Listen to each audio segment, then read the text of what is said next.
Assalamualaikum, hai. So sekarang pukul 10.05 pagi. Aku sekarang dekat pekarangan stadium ni.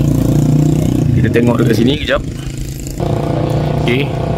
So nampaknya penyediaan bubur lambuk dah start korang boleh dengar dia punya announcement tu.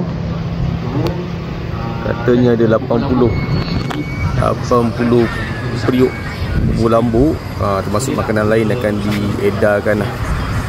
Aku ambil gambar dari jauh sikit ni, ambil gambar dekat-dekat. Dah lah tak menolong kan, segan lah pula. So kita ambil gambar dari jauh lah. So agak meriah hari ni.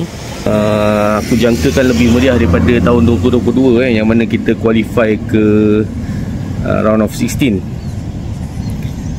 Lepas tu kita kalah kat sana. Yang ni the same, kita qualify round of 16 juga. Cuma ni kalau kita menang ni, memang sejarah lah.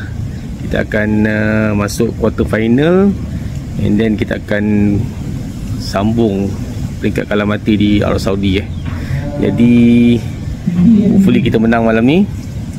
Tu je aku nak share untuk kali ni. Okay, jumpa malam ni guys. Bye. Ni view berdekatan dengan area roundabout